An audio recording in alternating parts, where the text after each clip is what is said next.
Test, test. 1, 2, 3, 4. Okay, let's start the stream.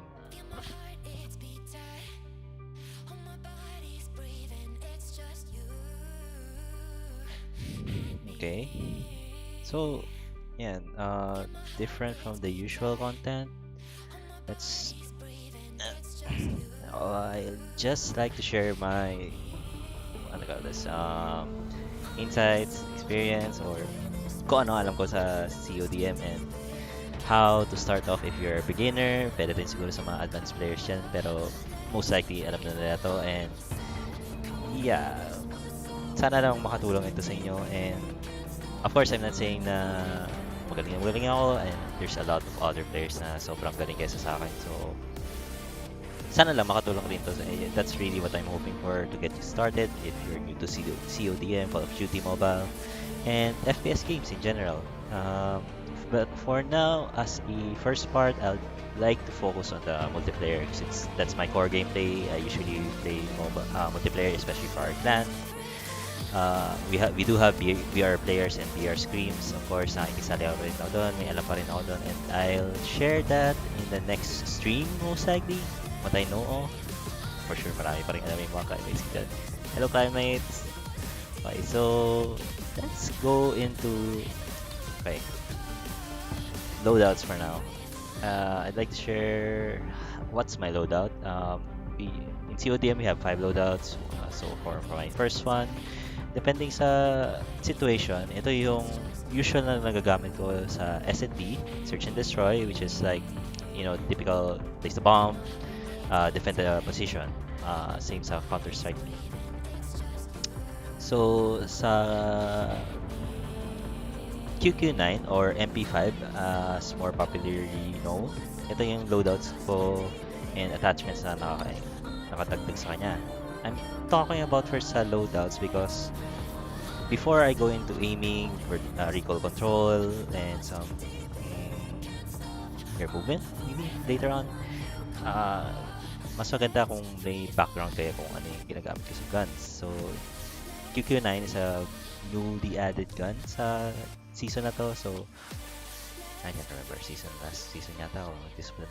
So, mataas yung damage, 777, but the range and accuracy ay mababa sa kanya. Most other players look at this as panigagong SMC, kapares siguro hybrid ng Pharaoh, an old gun, and sa SMC.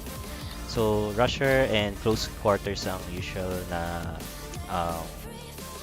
iisipin mo pag QQ9 pag nag-engage ka ng kalaban.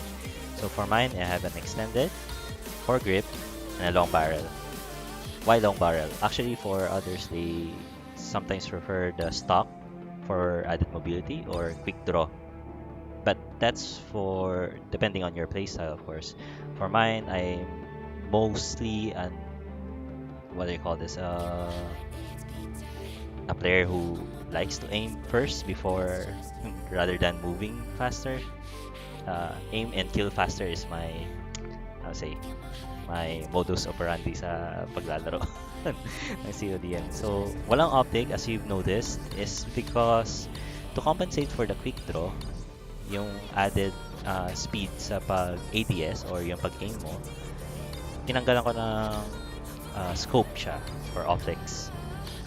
So, pag ginamit mo kasi yung iron sight lang niya, mas mabilis naman. And if you can see from here right now, later on maybe better pag nasa in-game tayo sa practice, yung quick scope iron sight niya is circular and actually best na siya na pag nasanay ka na, it'll just be second nature to you to aim in. So, moving on sa perks, this is added with a lightweight. So, yeah. Take advantage natin yung mobility yung gamit ng QQ9 and then hardwired. So, since nagra-rush ka, iwasan natin yung trip mines and some tracker perks. So, yeah. Then, Skulker, of course, dead silence. Of course, ayaw natin narinig tayo habang malapit tayo sa kalaban. So, yun yung majority ng build or combination natin sa QQ9 na to. So, later on, siguro sa practice match, makikita rin natin yung kung saan siya naging effective. And then, another thing, oh yeah, I also use this sometimes for Domi kasi if you notice, there's a trophy. Trophy counters yung mga bomb, frag grenades, and other things na nakakapag-explode. So, you just lay it out, throw it away near sa point or sa area na most likely babato ng granada, and yun, counter. Trip mine, and you can either go with a frag, trip mine, or a semtex with this one. So, for mine, it's just personal preference na naglalagay ako ng trip mine kahit alam kong madalas may hardwired naman ng mga tao. Swerte na rin pag hindi sila naka-hardwired, na nadali sila ng trip mine sa SND matches. That's a lot of help na mabawasan kahit isang tao ang kalaban nyo. So, moving on sa number 2. Number 2, we have, my Mythos game. Nice, no? I really like this one, yung mga natural na soldier-like na skins. Compared natin sa like a Seraph Sicaria, medyo agaw pansin. Yeah, si Nikto medyo subtle, green attacks lang and such. Yeah, so currently naka-equip sa kanya core type ko. This my go-to gun at the moment since lumabas siya. So, actually meron na ako nung before ko nakuha yung legendary, I was using just the common one. Yeah. So, ayun. Throughout the span of when it launched, nagpalit-palit na ako ng load accessory na attachments. So same din ng idea sa QQ9. I just use the iron sights. Okay naman din siya. May naka-line up na once you line up the ADS, meron siyang parang maliit na pinhole over there. Basta i-line up nyo na sa kalaban. Good luck sa inyo, kaya nyo na yan. So we have an extended mag, a quick draw, and a foregrip. So contrary sa compared sa QQ9 na kahit wala siyang quick draw, nakakompensate na siya basta tanggalin mo yung optic. Cordite is really slow sa ADS. So yeah, kinailangan ko pa rin na may quick draw siya. Before, I think if you've seen sa let's go to the common. Let's go to the common. Cordite ko. Hindi na pala. Nakapagdala na rin ako before. But yeah, there were some cases na tinanggal ko yung quick draw dati. Ramdam ko siya na sobrang bagal niya sa aiming. I usually use ADS sa pag-aim compared sa hipfire. So yeah, this is usually my domination and hardpoint loadout. The reason being is I have transform shield, really helpful pag nagka-capture kayo ng point, and trophy and septex. Yeah, and FHA. Kadalasan sa domination and hardpoint, may mga kalaban na persistence perk. So sa persistence perk, lagi kasi silang nakakaipon ng points without, even if they die, hindi nawawala yung points para makakuha ng score streak, which is this ones. So if you have persistence perks and nakaipon ka nito, medyo malalaking disadvantage sa kalaban. Advantage sa kalaban nyo. Of course, it's 1,600 and yung iba actually hindi sila nagpa-persistence, hindi lang sila namamatay. Sobrang galing nila nun and kudos to them. But for me, I have persistence perk. So even though hindi nawawala yung points, ang downside niya is you have to earn double the points para makuha siya. So good and bad. If you're a killer sa domination point, you're a good killer ng kalaban, this is really good.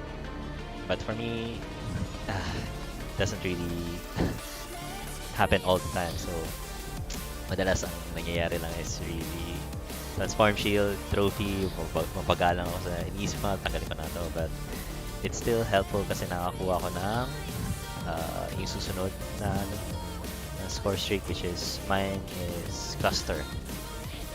Yeah, towards the end sa Domi, later I can speak.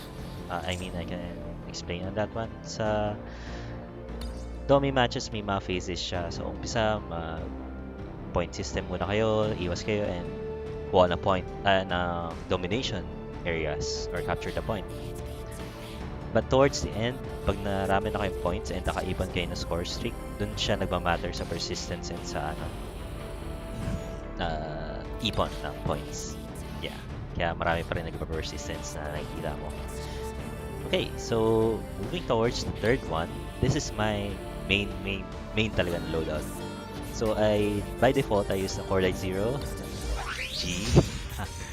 Proud ako na nakuha ko siya. Sobrang ganda ng ganda to, pati yung effects. Yeah. So same sa nakita niyo sa second loadout ko. May extended pa rin siya, foregrip, and quick draw. So I added the foregrip. Further explanation is sa number 2 kung ba't may foregrip siya is para mas madali kontrolin ang recoil. So quick draw, as I mentioned earlier, mas mabilis para sa ABS, and yeah, although may nakita akong isang friend nagsasabi siya na naka-laser sight siya compared sa quick draw. Hindi naman niya daw kasi damdaman difference. I think it's a good advice. So ang kagandahan ko kasi kay Fortnite is when you do a whip fire, napakababa na scatter shot niya. Bali, mamaya makikita natin sa training practice what I mean about it. So, yung iba is like totally naka-hip fire sa kanya. Yeah. So, ayun. Other loadouts is the SMRS, Annihilator for the... Oh, hi Nico, thank you for liking the stream. Nixie, thanks sa pag-shoutout. Shoutout kay Nixie sa constant na pag-follow sa atin, and salamat sa pag-suporta. Mabuhay!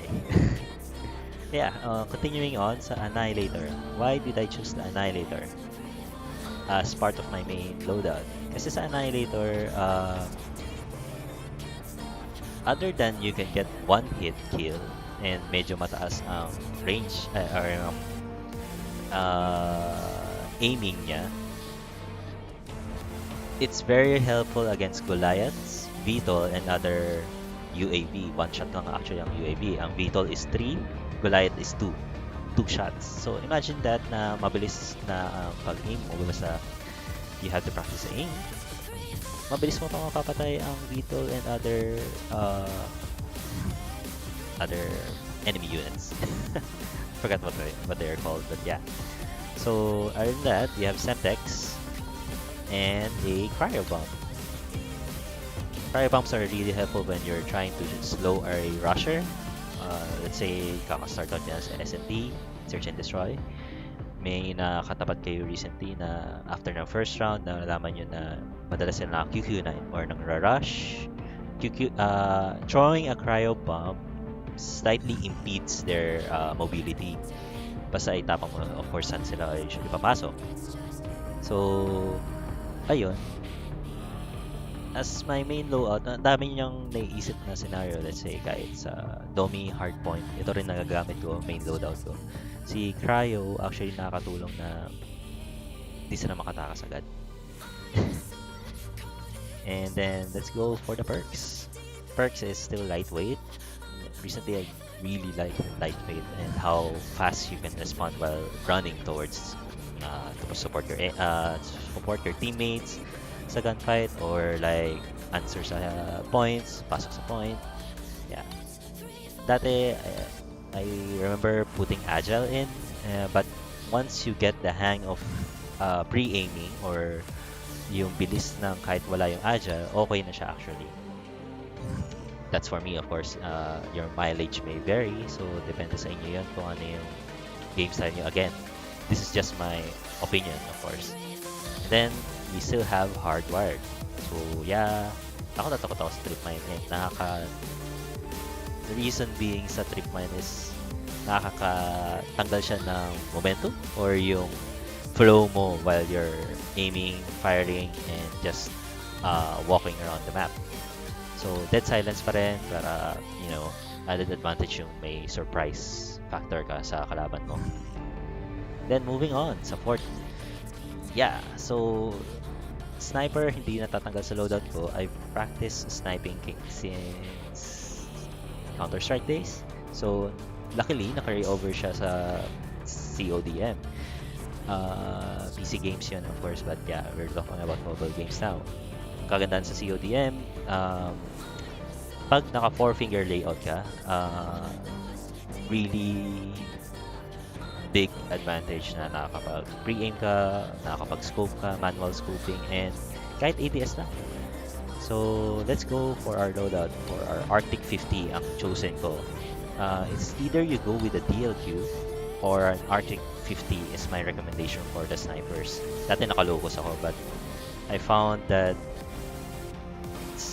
Arctic is really the go because of the fire rate. And basta ma-hit mo yung upper body, using the Arctic is like a one shot already. So lower body is a hit mark most of the time. So yeah, take it with a grain of salt na yeah. DLQ is faster if I remember correctly sa faster sa pag quick scoping. So if magaling ka mag quick scope, you can really aim quite fast. I'd recommend the DLQ instead of the Arctic. For me, personally, hindi ako ganun kabilis sa pag quick scope. Average, you can say. So, I went with the Arctic para kahit mag-miss ako dahil sa fire rate niya, makakatira ako for a second time around. Yun. That's majority why I picked the Arctic 50. So, for our attachments, we have a suppressor, an FMJ, or full metal jacket, pang penetration sa walls, and a stock just for movement speed. So suppressor, why suppressor? I use the suppressor because you're a sniper. Ayaw mo malaman ng mga kalaban ko nasan ka. That's mainly the reason. It sacrifices a bit of range, but as far as I've experienced, hindi naman masyado siyang factor when you're sniping. Basta hit niya ng upper body, natatama naman siya. And yeah, full metal jacket. Full metal jacket is like kadalasan mga nakakalaban mo snipers din, and well, yeah, depende sa situation, mga rushers and such, nakatago pa rin sila. FMJ is para ma-penetrate mo yung mga wall or wall banging as we call it, and dagdag pa rin ang damage. Another note on the FMJ is that you see here on the statistics, it says it adds to the damage, but when you hit a person not with a wall bang, it doesn't add any damage. It's the same. FMJ just adds damage through a wall. That's all. It doesn't add extra damage when you're not hitting a wall. Hope that's clear. And yeah, mobility to sa stock natin. Okay, so ganda no, heat stroke. So yeah, and then my secondary loadout for this one is just a pistol. And if you're usually in a close quarter or mid-range combat na madalas maubos ka ng bala or nag-miss ka, madalas ang nangyari yun, this really saves your life most of the time. Wala kang, lalo na pag hindi ka nakahawak ng SMG or other gun or nakapulot ng other gun ng iyong teammates. Ito yung parang last stand mo, baga. So, pistol, napakataas ng damage niya. Close to mid-range, I think it's just 2 shots. Yeah, 2 shots with just a pistol. So, aside from using the sniper's close quarters, yung tipong back to a corner ka na, ito is malaking tulong. Yeah. So our attachments here are just a laser sight, there's a pistol, sa accuracy. Hello Paula, shoutout kay Baby G. Yeah, hopefully makatulong to sa inyo, and yeah, kayo rin naman magaganda yung loadout nyo lalo na pag sa HBRA. So sadly, wala akong AR loadouts at the moment, but maybe I can go into that later on. So, suppressor. When you're 2 against 1, 3 against 1, gusto mo makapatay yung kalaban, of course, nang hindi nila napapansin kung nasaan ka agad. Suppressors are really helpful na hindi ka mapansin agad kung nasaan ka. Adds to the confusion, yeah. So, extended mag. recommended ka lang since madalas mag-miss ka dito. Yeah, so yun, that's it for our secondary weapon and Annihilator pa rin. Same explanation as earlier, one shot, and if you're a sniper main, kayang-kaya mo yan tamaan sa Annihilator. Marinig mo lang yung beep, sound beep, okay na yan. Release nyo na agad ang fire trip mine and then trophy. Medyo same idea as your secondary loadout na nagde-defend ka na point, doon ka lang sa point na yun, and yeah, para hindi ka ma-surprise din ng kalaban. That's if they don't have hardware, of course, but yeah, around 70-30 chances na meron siya, but you try to get your chances as high as you can, right? So, Agile, this is because I quickscope. I practiced quickscope. I'm not saying na sobrang galing ko mag-quickscope. I miss a lot of sniper shots as well. Not a sniper main, but I'd say I'm a decent sniper pagkakailanganin. Yung alam ko paano ko sa natatamaan minsan. I guess it's just really practice pag nasanay ka na. So, another thing is toughness. You're a sniper na imagine this, na sniper na naka-position sa far, long range, long shot area. Tinitira ka ng naka-AR or naka-SMG, tinatamaan ka. If you don't have toughness, mahihirapan ka dun kasi when you're aiming and then tinitira ka ng kalaban, that sounded bad, but sorry, and you're being hit by the enemy, chances are na tatanggal yung aiming accuracy na character mo. So toughness is there to reduce that flinch. Yun, that's the proper word, flinch. When you're flinching when being hit. So yeah, para mauna naman siya mapatay kasi one hit lang naman sa'yo, sa kanya makaka 3 to 5 hits siya bago ka mamatay. So that's it. And Dead Silence, this is a good conversation because some sniper main I've talked to and saw while doing matches, they have alert para daw hindi ka masurpresa, and yeah, mas madali nga makapag-trap. But yeah, for me is a Dead Silence na lang, may pagka-ninja. Yep. So yun, that's it for our sniper loadout number 4, which is a sniper. Lastly, we have BY-15. Ito yung pang-rusher ka natin, and aside kay QQ9 na pang-rusher ko din, napakaganda ng BY-15. Dahil na sanay ka na ng mang-rush or mang-aim sa sniper mo, it also helps na nagtatranslate over yan sa BY-15, lalo na close range. Ang kakaiba lang is kailangan mabilisan. Let's check our stream muna. Okay pa tayo dyan.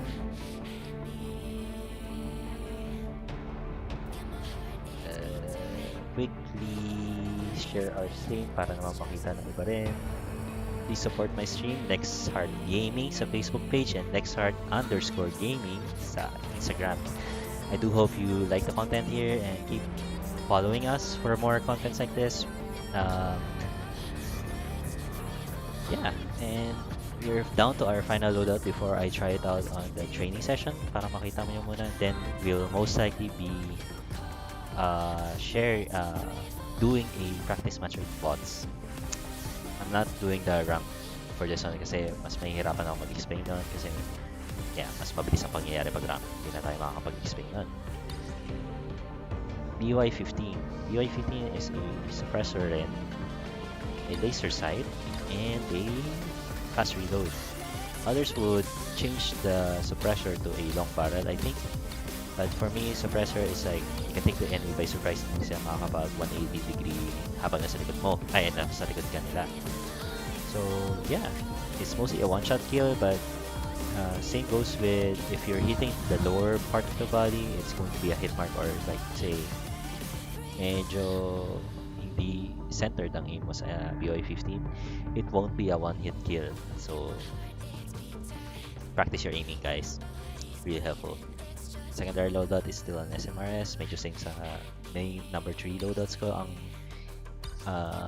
naka-equip dito. Yeah, you kinda use it as secondary main, but yeah. So that's it for our loadouts. Ganda ba na Ghost? Yeah, season 1 player ako pero hindi ako nakaabot sa Legendary dati nun. Recently lang, I think. If we take a look. Uy, yeah. I think dito pala yan. Sorry. So, rank match. And bit of background.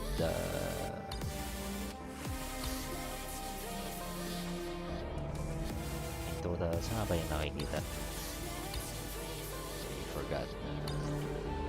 Oops.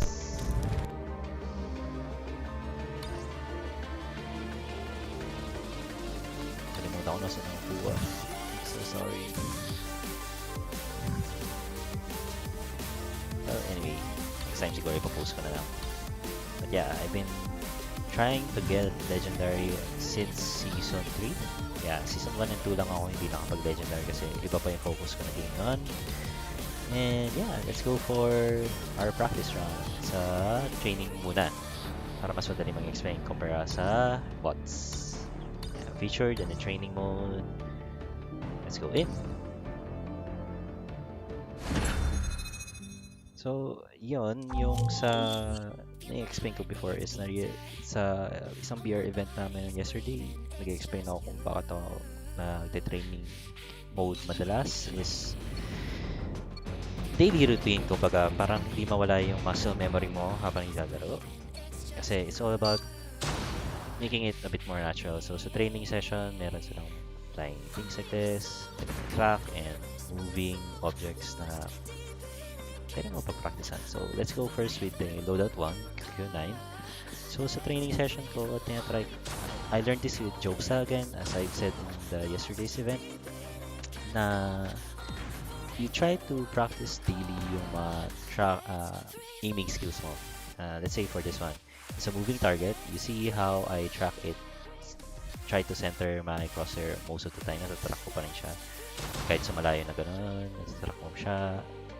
Reason for this is that most of your enemies are moving. Kailangan matrack mo sila habang you're like aiming like this or moving left to right na of course sila, mas makulit sila pag kalabang mo human na. So, tracking really helps for when you, pag ganito ka slow, parang nasasanay ang thumb mo na to keep tabs or mabilis ma-follow yung kalaban. So, again, go to settings first. Let's go to the settings, sensitivity. Ito ang sensitivity settings ko for MP mode, multiplayer mode. Fixed speed, tanggalin nyo yung speed acceleration. I really recommend na tanggalin nyo yan para masanay kayo sa travel distance ng iyong thumb from left to right or up down. Kasi kung naka-speed acceleration kayo, ito parang this tracks the same kung mabagal ang speed mo. Pero pag binilisan ko ng ganun yung travel distance ng thumb ko, nagre-react sa speed acceleration na dagdagan siya. Tingnan nyo. Naka 360 ako with just this travel distance halos. So if you take out those things speed acceleration, same with this distance, but I'll explain it later. Pag fixed speed, the same travel distance that I did ng thumb ko sa kaninang speed acceleration is aabot lang siya ng 180 ko. This is really helpful sa matches na hindi ka yung parang mag-miss, mag-overshoot sa yung 180 sa later on maalala niya 90 degree like this one. 90 degree ako makatingin dito. Medyo nawawala ako but yeah. Kulang na ako sa practice ng ganito. Yeah. So yeah, going back to settings, sensitivity switch while opening ABS. So yung switch while opening ABS is we have a camera sensitivity and a firing sensitivity. That is, let's say, ganito lang, gumagalaw kayo with your normal movements without aiming. Ganyan kabilis ang sensitivity nyo. But when you try to aim, bumabagal actually yung sensitivity depending sa settings nyo. Pero magkaiba ang movement sensitivity and aiming sensitivity. If you see, I'm trying to move the same distance. It's just around 60 degrees left and right ko. But then when I do the same amount of thumb movement, for the thumb, left and right, maabot siya ng 90 degree or more, 95 degree from my base point here. Let's say this is our 12 o'clock and this is our 3 o'clock. 0 degrees, 90 degrees. So yeah, going back again sa sensitivity. Oh no, nabago ko siya. Okay lang yan. Mababalik natin yan. I think this is 80. If I remember correctly, yeah, 80 tayo. Standard sensitivity. Ayan natin. Yep, that's correct. What's that? Hi Deng, thanks for liking the stream and I hope you find the content helpful. Salamat bro. Really helpful na nagla-like kayo, follow and share and comment. Paano gumanda ang tutok from Rafael Ebeo. Practice lang bro. Explain ko yan. Ganda naman tutok mo Usually mo bilis kami naman makapatay ng ano pinakasama. Please follow Ghost Gaming. Clanmate ko si Rafael. Ghost Gaming, BKD Ghost siya. Galing yan. Yeah, so let's go back sa sensitivity. So I don't use gyroscope. I haven't practiced it a lot. I tried one time. Hindi pa ako ganun kagaling and I sucked. That's frankly how I'm going to put it. I suck at gyroscope. So top players, VVV always comes to mind pag pinapanood sila and maybe Zikra, I'm not sure. I see them using gyroscope most of the time. So if siguro pag nasanay ka na, mas mabilis yan siya ma-aim depending sa phone mo. But yeah, I'm mainly a thumb user when I'm aiming. So yeah, camera sensitivity and firing sensitivity. Ganito lang ang sensitivity ko, but I would suggest when you try your own sensitivity, yours and mine may not be the same, of course, depending sa fingers, length ng thumbs nyo, length ng fingers nyo, and of course, depende sa layout nyo. Sa akin, let's go to sensitivity. Ganito ang layout ko when I'm playing games, multiplayer games. Kahit sa VR, medyo ganito lang, konti lang yung difference niya. So, bit of background, I'm using an ROG2, Asus ROG2, so may air trigger siya. You can bring up the screen, air triggers, and my left shoulder button and right shoulder button are placed, as you can see, on the red circle and blue circle respectively. Left is my prone and right is my ADS. So going back, so prone, recently ko lang rin siya practice mga I think 3 weeks ago. Hindi yata nakikita sa inyo na tinatap ko yung shoulder button, but may hindi nakikita yata. Yeah, nakikita. Yep. So ang kagandahan ng ROG Phone 2 is like iba yung position of fingers mo na medyo may pagka-natural, like using a controller.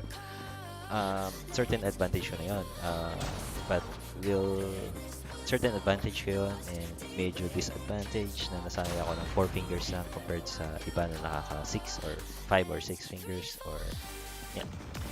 So ganito lang ang layout ko, but we're talking more about aiming and sensitivity, hindi pa sa movement or sa HUD layout. Sinishare ko lang para bit of background na lang din. So I have my crouch here near sa left shoulder button and yeah, medyo nasanay ko naman ang muscle memory ko na ganito na gamit. So thumb ko rin is my scope, my manual scope. So sniper medyo disadvantage siya kasi hindi ko siya ginagamit ng index finger, but nasanay na ako. So yeah, I won't be talking much about the layout here. I can't recommend it too much because mine is using a phone that has a shoulder button. Kung kayo, yung iba, if I remember correctly, is yung mga aim button nila, these ones are located here and such. So, experiment yun na lang. Hindi ko muna pag-uusapan yung this stream. So, yeah, let's go into now our actual aiming. So, like I said earlier, tracking helps if you practice ito daily. Na kailangan mabilis kayo sa pag-track nyo towards the center ng person na nakalupat nyo. even while you're moving like this one, kailangan natatrack na pa rin siya. Masanay kayo ng uh, hand-eye coordination. I'd say, huwag kayo maniwala doon sa mga nagsasabi na people are born with great hand-eye sight coordination. Di lahat po meron ganun. Practice lang yan. I believe practice makes better, not perfect, of course. So, ayun. Most of the time, when I'm in the training room, ganito yung pinapractice ko, pag na-hit mo na sila, kailangan matama mo rin yung center nito, maka-click ka. So, aim, and then ma-aim mo siya agad dito. The shorter time span na magawa mo siya na mabilisan na makapag-center ka dito, parang mas masasanay ka sa pag-click mo ng ganyan sa pag-response mo sa kalaban. Say, sa surprise habang nag-MP matches. So, yeah, just keep on practicing. And the farther you go, it helps din na makapag-game ka. Then another thing I'd like to talk to you about is mas maganda ang QQ9 na pag-explain, but vertical recoil. As you can see, pag malapit ka, hindi pansin, but konti lang yung difference. But let's say we move further back here like this. Napansin nyo medyo tumaas siya. That's called recoil, of course, sa mga bago lang sa FPS games. And recoil is like yung firepower ng gun, depende sa lakas niya. Tataas siya lalo. Oops! Tapos na naman. Let's restart the game. So, recoil, pwede mo siya ma-counteract actually basta alam mo or nasanay ka na sa recoil ng iyong barrel. So it takes practice. CSGO or other FPS games, PUBG, Call of Duty, all of this have recoil as part of the physics of the game. Ano best sensitivity ng SMG? Kung rusher ka, Ghost, I believe the higher sensitivity are the one that is the best. So for SMG, and since mostly SMG user ako, maybe baka pwede mong i-base na lang dito sa sensitivity ko, then work around that one. So yeah, okay. Same goes for the guys and girls na nagwa-watch. Base nyo na siguro sa sensitivity ko if you're a larger phone or hindi ganun kamalaki masyado ang phone nyo. 6.5 inches is the best. But if you're using some phones, screens na medyo mas maliit than that, medyo babaan nyo siguro yung sensitivity nyo kasi mas mahihirapan kayo yata na mag-aim if you think about it. Yeah. So again, with the vertical recoil, we ended up right here. Napansin nyo na hindi masyado siya verge or nagbago sa center. Is because hindi kita sa screen but medyo nakatutok, dinadrag down ko yung thumb ko while aiming. So when you're trying to fire, as you fire, you drag it down slowly para makontrol ang recoil. It's like you counteract the action of it going up like a real gun. So you can have it centered. Pag nasanay na kayo sa gun vertical recoil, the next would be the left and right na recoil. So I chose QQ9 kasi mostly ang recoil niya, hindi ko i-counteract this is just natural. Napansin niyo na pataas lang yung linya ng recoil niya. That is if you have the foregrip on. I would suggest Hawk's Nest is a good one. Idol, ano gamit mo sa rotation? Which rotation? You mean from Rafael Eveo, Ghost? Rotation? Yeah, mine is fixed speed as I mentioned earlier, Ghost. So, fixed speed para masanay ang, again, travel distance ng iyong thumb from left to right nang hindi nagbabago. Kasi pag speed acceleration, parang nagko-compensate yung isip mo or yung nakasanayan mo para bumili siya or bumagal siya. Madalas ang nangyari nun is now overshoot na siya like this one.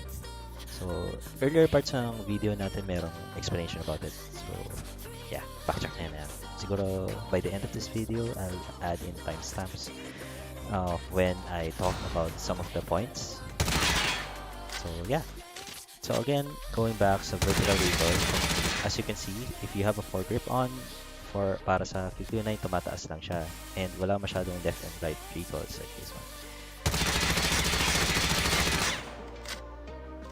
Yeah, if you do the action I showed just now na medyo bumababa yung crosshair nyo na pag ganun, while tumitira siya naman, you counteract that action. So, mas na-center nyo siya like this one. Hello, Jang Lumabas, ang ating top fan follower.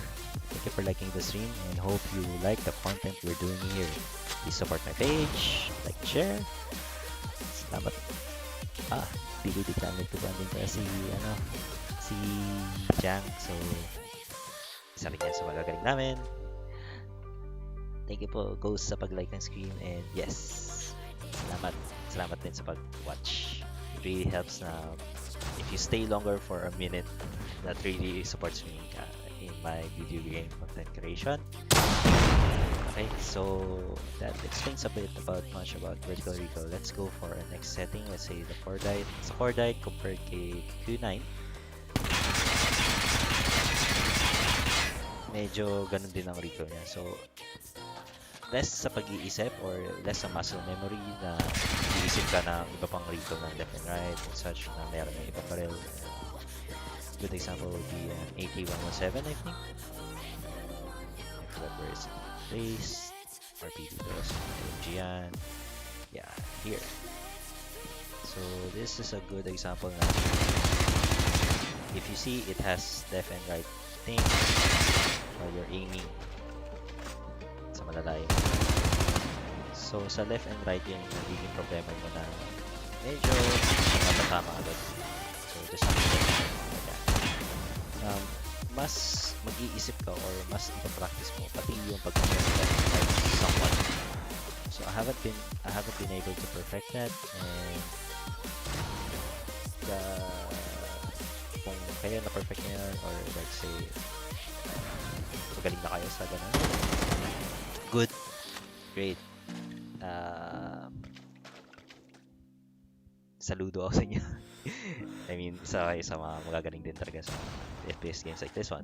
So, again, practice lang yan. Sa M4, kasi siguro nakakasanayan mo na lang yung ibang mga barrel like this one. So, when COD first started, Season 1, Season 2, when you first start the game, you have this gun, M4. Ito rin isa sa nasaling ako sa recoil sa control siya. Well, not so much here because wala siyang forward. Kasi by default, pag pumulot ka ng barrel dito, walang mga attachments yan. So, isa rito sa nakasanayan ko natin. When first start out, wala ka masyadong barrel. M4 is one of the initial guns. So, well-balanced to, damage, balance, and aim and accuracy compared sa other guns. But, yeah, time to kill ang hinahanap natin, or how fast can a gun kill your enemies. So, Cordite is really one of the fastest right now. So, i-change natin and i-babalik natin. Yeah. So, again, Cordite, if you can see, fire now. You're gonna see may certain range siya na parang mag-i-scatter, but it's mostly centered na agad kahit fire lang compared sa ibang barrel. So, when you're close range and you're doing, let's say, movement here, pag sa hip fire, mas mataas dapat ang scatter shot niya, but doesn't really apply sa short, mid-range na Cordite, na medyo centered pa rin siya, small circle lang siya, hindi siya sobrang scattered. Same goes with the recoil. So again, let's say M4, right? If I hip fire on an M4, kita nyo na sobrang scattered ang shot niya sa hip fire compared kay Cordite na same distance here. Mas more so sa center yung damage niya. So that's the thing about choosing your guns as well, ano yung makakasanayan nyo sa recoil and hip fire. So ayun, let's move on to tracking your targets. again, going back here, kailangan mat-track nyo siya towards the center. And i-practice nyo lang sa daily routine nyo na let's say 15 to 20 minutes. Masanay lang ang thumb nyo na sa fixed distance or fixed moving. Malaking ano na yan, bagay na yan. So, I hope na ma-improve while you're playing. So that explains it for my core diet. And yeah, other thing to practice is aim while you're moving. So yeah, if you can see, I'm trying to center my gun while moving. Pag left and right, kailangan practice mo siya ng ganyan. Hindi muscle memory lang. Same as when you're playing guitar. Nasasanay kayo kung ano yung chords, A, B, C, D, E, F, G, sharp, C sharp. Nasasanay kayo kung ano yung placement nun by muscle memory. Muscle memory lang. Ito, ganyan. Believe in you guys. So, let's go out and talk about fixed scope. So, compared sa SMG, ARs, and other LMGs like machine guns, like nakita nyo dito, ano ba itong category nito? Yeah, ARs, assault rifles, and LMGs or light machine guns, yung mga Rambo dyan, and ARs again. Sa sniper, medyo one shot, one kill, and one shot kill is mostly what you only get if you make a mistake. So, mahirap siya and medyo advanced, pero kung na-assign mo naman kayo just now sa quick scope, is a really good advantage na for a sniper. Let's say, ang first, ang main tip ko is aside from dun sa tracking, and it's a combination of the skills that I was saying just now, sa tracking, sa aiming. You see, your sniper has a crosshair already, not just when you're pointed like here na makikita nyo may red. That small dot, kailangan i-aim nyo agad yon before you scope in. So, the reason why I'm saying that is that mas mababa ang chances mo na mag-miss. You're trying to, yeah, let's explain that later. Mas mababa ang chances mo mag-miss if your crosshair nang before mag-scope ka is naka-aim na agad sa target.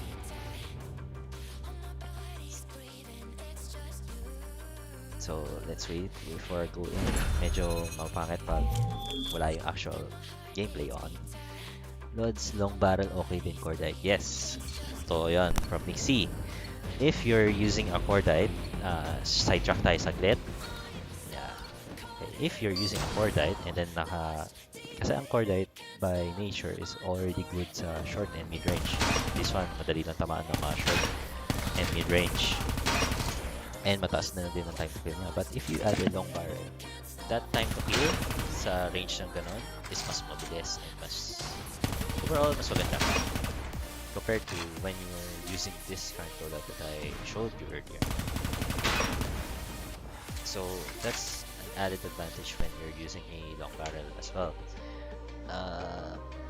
Wait, let's just get some charging on kasi naubos na tayo ng battery. Kanina pa akong pinag-charge full day kasi. So, get the charger on and yeah, we're charging. So, let's move forward. Uy, yung time bala. Anyway, so yeah, let's go back to the sniper, the quick scope. And yeah, as I mentioned, yung tracking nyo, once you practice quite a fair bit while moving and tracking the enemies, it comes naturally na target nyo palagi ang crosshair nyo agad as centered like this one. So yung flicks and yung aiming ng target with just a crosshair like this one, yeah, that was a hip fire. Hindi ganun ka-accurate yan sa long range ay kasi mabilis, mabigat ang Arctic. If you try to handle it sa real life, mabigat siya and you won't be able to hit that. So yeah, before you zoom in, dapat aim na agad ang crosshair mo like this one para ma-hit mo agad ang target before even makakapag-quick scope. It comes naturally when you practice aim sa ibang guns din. It's a bit more advanced and some players maybe mas madali sa kanila makuha yung ganitong quick scoping na before ka mag-shot or naka-aim na agad ang scope mo. It's a bit of advance and sana makuha nyo yung technique and hopefully you'll be a effective sniper more than me. That's my hope for this video. So may take away kayo and that's what this. So other things about a sniper is that this is just using ADS. So yung if you've seen my right hand shoulder trigger, ADS is the fire as well and zoom in. Pero if you're hard scoping, yung naka-manual scope for this one, like as you can see, I'm pressing my manual scope. If you're hard scoping, okay din siya na ma-learn mo yung quick, ma-apply mo yung kung ano yung tutunan mo sa quick scoping. So yeah, even if you're like naka-point lang dito, mas mabilis mo siya mag-flicker doon once you apply all of the things na nasabi ko about sa travel distance ng yung thumb or yung firing sensitivity mo like this one. So mas madali mo siya masisentro like this. Of course, di ko napatay sila agad lahat, no? Di ko na-sentro agad wala pa sa practice, but yeah, that's the main thing that we try to practice, try to improve every day. Kaya yan guys, basta keep at it, huwag kayo madidismaya, be positive na kahit huwag nyo naman i-try sa rank game na hindi kayo sa of course, right? Otherwise maraming nagre-report or magalit sa inyo, ayaw natin yon. Practice muna kayo sa MP bots, of course. So yeah, other than hard scoping, quick scoping, track and aiming, like dito, is flicker. Flicker is a very hard skill, I'd say. Iba na nagre-rely sa ADS is like naka-point na dito, but before pa siya makapag-scope, tiran na dapat sila agad. Paano ba is slow motion yung ganun? So yung manual scope, tira agad. I wish Lumpia from our clan was here to explain it. So mas maganda yung pag-explain niya siguro. But yeah, manual scoping ng flicker shots din. Yeah, so pag scope mo ng medyo mahirap sa akin kasi sa mismong layout ko, ang manual ko isang dito. But before mo i-manual scope, nakagayon ka na agad and tira mo siya na like midway, mababypass yung ADS. Sa ADS kasi is like kailangan mo muna maabot yung dulo bago makatira siya, otherwise ika-cancel niya yung pag-scope mo. See that? It's not firing until I reach a certain point. So sa quick scope, mas mabilis mo siya ma-take advantage if you're like quick scope plus tira ka na agad. Mas mabilis siya compared sa ADS. So that's one other thing if you're a sniper. Of course, it's not really a good thing for me. Dahil sa layout ko again. Yeah. So like I said, it's a good and bad na naka-shoulder buttons ako na nag-rely ako too much about it. But I hope you can compensate on that one and find your own layout. And yeah, flicker. Flicker is like this. And yeah, I missed. Palitan natin pa rin natin. Flicker is this, and you try to flick towards the right or left. Yeah, this is especially helpful sa enemies na makakasakay sa'yo. The game has audio cues and visual cues. Pag tinitira ka, may lalabas na hit marker or saan ang direction ng kalaban, or maririnig nyo through your earphones or headphones if you have one that's good enough na mataas ang resolution or definition.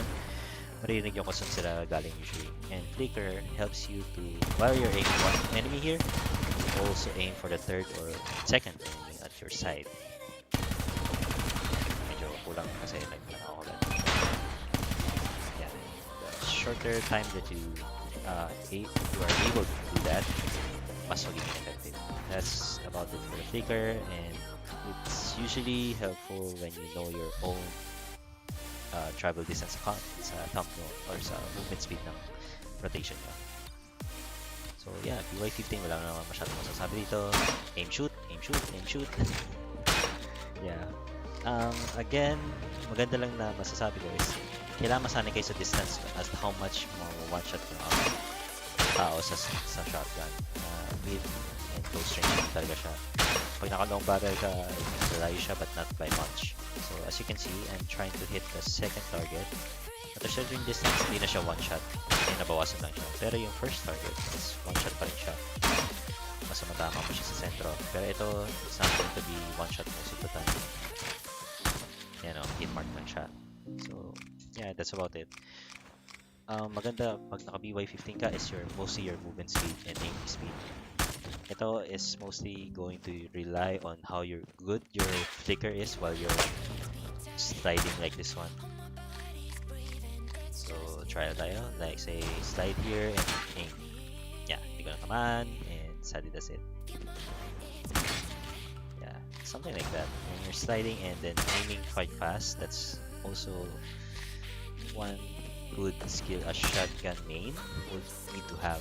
Yung reaction time of how fast an enemy pops up and then how fast you can aim. Kasi syempre pares lang naman yung sa gun yun, pero it's more effective if you're using a shotgun na one shot siya parang sa sniper. Yeah, that's about it. Let's go for a quick round with MP bots. Loads long barrel. Yeah. I already mentioned that one earlier, and hopefully you find the video helpful so far, and sana hindi naglalag po ang aking stream. Hopefully okay lang siya.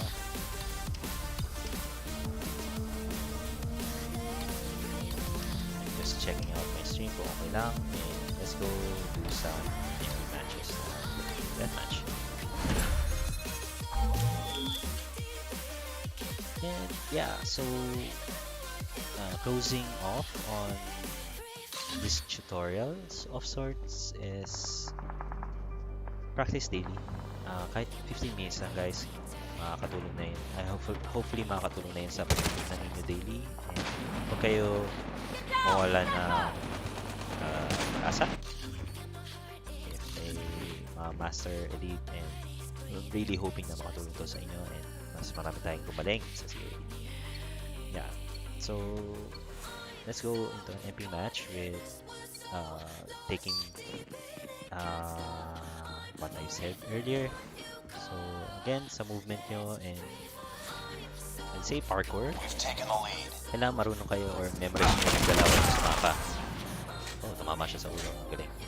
So that's one thing while aiming and moving. Kailangan factory kayo na mabilis and upper body ang tamaan nyo palagi sa kalaban nyo. So, Shut the fuck up, bro. oh, yeah, so sorry. Sorry, I forgot my microphone.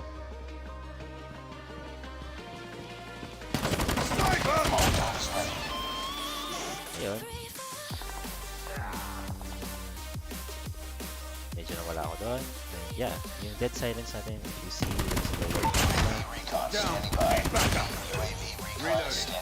it helps na hindi ka ma-detect agad ng kalaban mo. And yeah, proning and sliding. Okay, hindi ako nakapag-aim nun.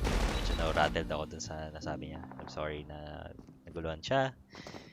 And wow, akala ko mga bots lang sila. Anyway, so movement, memorize nyo yung mapa and move as fast as you can. Kaya nakatulong yung sa sprinting speed na galing sa lightweight is para makadating ka agad sa pwesto ng kalaban, and sa that works in tandem with your dead silence. Lalo dito sa mga to na nagtatago. So basta memorize yung mapa sa kayo pasikot-sikot. Maybe ba? Walang problema na multiplayer matches lang kayo. Kahit hindi kayo rank muna. Iba gusto nila na trial by fire. It's helpful but not so much. So yeah, as you can see, I try to aim sa upper body to head if I can para mas mabilis ang Target's in sight. Dead side. And yun, masanay kayo sa audio cues ng character nyo na sinabi niya na just ng enemy created or enemies inside. Meron sa harapan niya yan. So, yeah. Another good thing about movement is slide and jump. Kung nasanay kayo na gano'n. Tapos na mas mahirap yung tamaan. So, basta may narinig yung malapit sa akin. This one. Yeah. Let's use the later. This is what I'm trying to say earlier. Saglit lang siya. Pag gano'n. Yeah, missed a lot. So, hindi ko in-apply ang so, yeah. Reloading. Wala sa tracking yun. I suffered for it. So,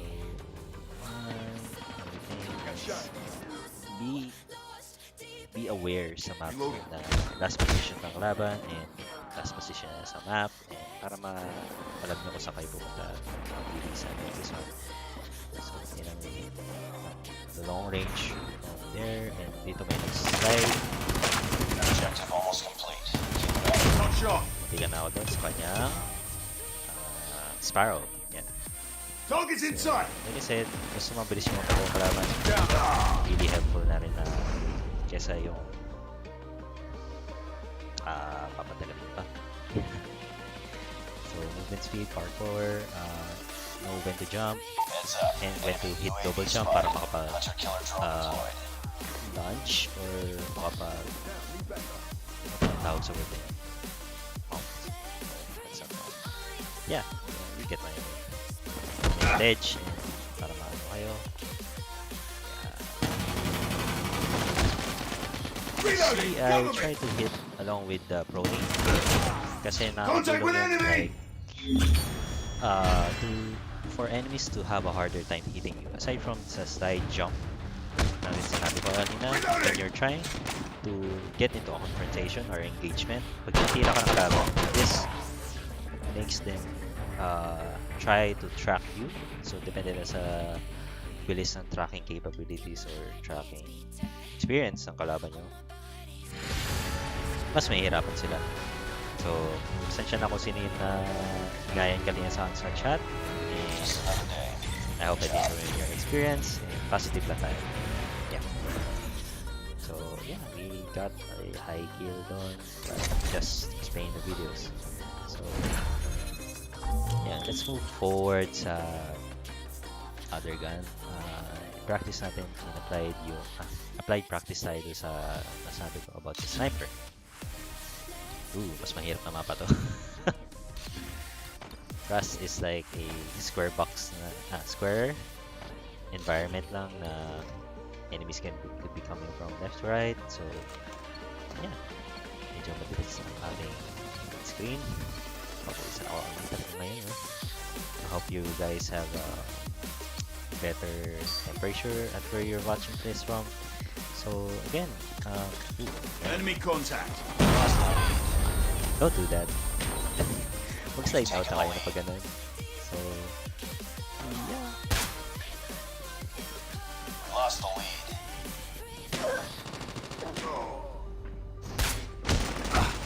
Down. Mahirap sila pag sniper dito. Shotgun po sila sir. Baka nag-challenges po sila. So, hindi ko ma-apply yung mga sinasabi ko. Yep. So, as you can see, na-aim ko muna bago ko tinira. And medyo mahirap kasi sila yung naka-shotgun. Contact with enemy. Down. Need backup. I got shot.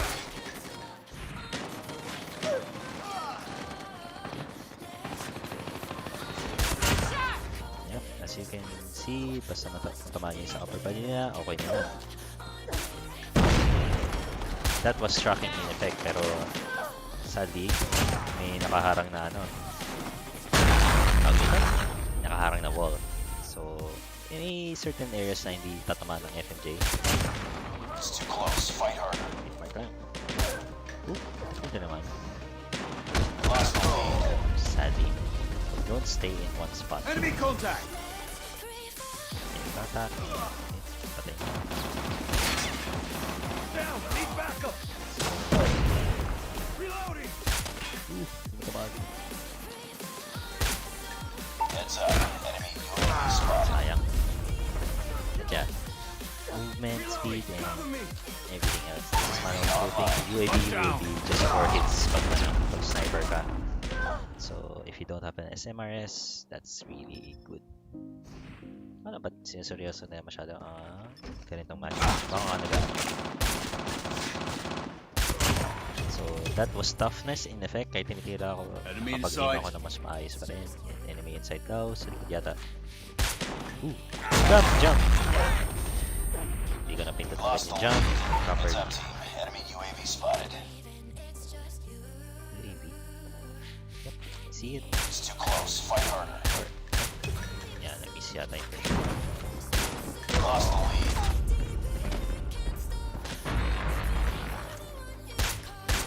Be advised, hostile sentry gun spotted. Bring it up, squad. This is hard scoping na mas madaling yung tamaan pag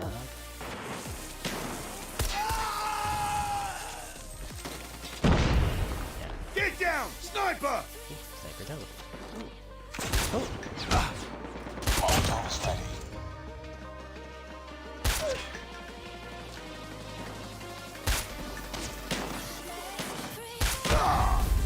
Shotgun sa foot. Okay, gamitin natin ang ating annihilator and hopefully makakakil tayo agad ng mas marami. Reloading! Cover me! Reloading! Sayang. Kaya matatala na tayo. And that's about it. And I was thinking of something about dun sa movement. I can't remember about some tips and tricks.